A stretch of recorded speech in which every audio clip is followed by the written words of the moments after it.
Selamat siang pemirsa, selama beberapa menit ke depan Anda akan bersama saya, Hanifah Syaulila dalam acara Faktual Info yang membahas berita terbaru dan teraktual.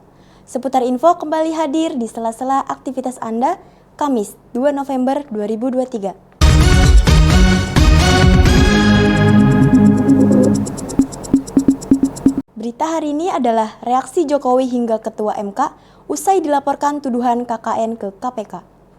Presiden Joko Widodo, Ketua Mahkamah Konstitusi Anwar Usman, Wali Kota Solo Gibran Rakabuming Raka, hingga Ketua Umum PSI Kaisang Pangarep dilaporkan atas tuduhan korupsi, kolusi, dan nepotisme ke KPK.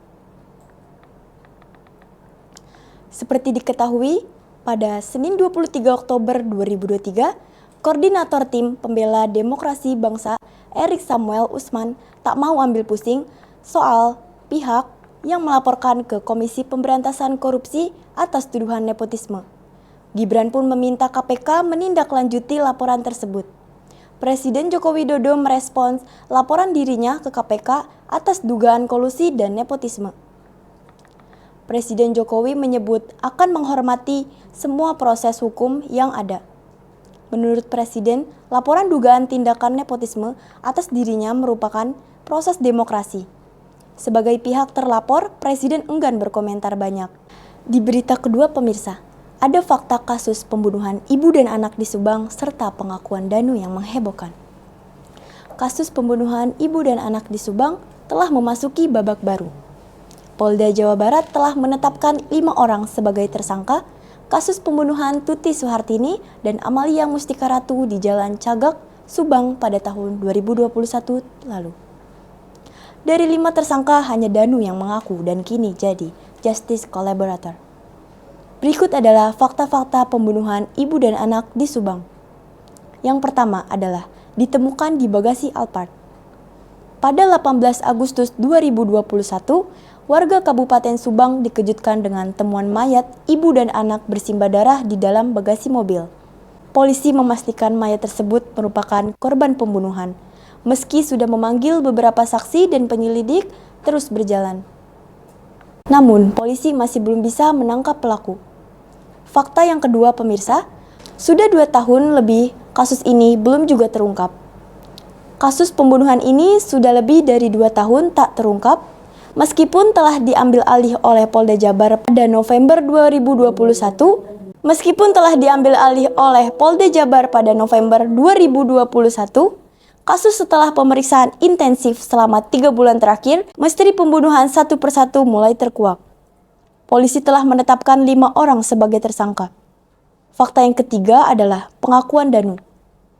Beberapa waktu lalu, pria berinisial MR alias Ramdanu, yang merupakan orang terdekat YH, datang ke Polda Jabar. Ia mengakui terlibat dalam pembunuhan, namun bukan eksekutor. Danu mengaku pada penyelidik bahwa ia diperintah Yosep, yakni suami korban, untuk membawa golok dan mengantar ke TKP. Setibanya di sana, Danu diminta Yosep untuk menunggu di garasi. Setelah menyerahkan golok, ia mengaku tidak mengetahui bagaimana eksekusi terjadi. Dan setelah mendengar teriakan korban, MR sempat masuk ke dalam dan melihat salah satu tersangka ikut membenturkan kepala korban ke tembok. Fakta yang keempat, Danu ajukan menjadi justice collaborator. Salah satu tersangka kasus pembunuhan ibu dan anak di Subang, Ramdanu alias Danu, mengajukan status justice collaborator ke Lembaga Perlindungan Saksi dan Korban. Dan fakta yang kelima, Yosep mempunyai 2 istri. Korban Tuti Suhartini diketahui merupakan istri pertama tersangka Yosep Hidayah.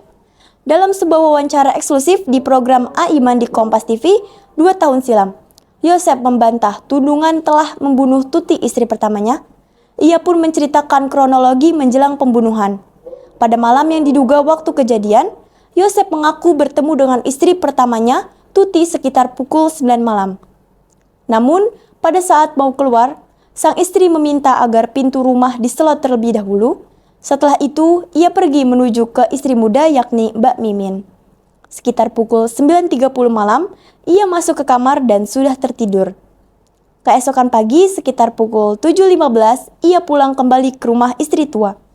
Namun, alangkah kaget ketika rumah berantakan, Saat itu Yosep mengaku tidak menemukan jenazah korban. Ia pun menduga bahwa kasus ini adalah penculikan. Yosep lantas melaporkan kasus ini ke polsek setempat.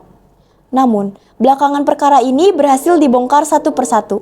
Salah satu saksi diduga persis mengetahui pembunuhan, yaitu Danu, telah menyerahkan diri. Berita tadi sekaligus penutup acara Faktual Info siang ini. Saya Hanifah Syaulila mengucapkan terima kasih dan sampai jumpa.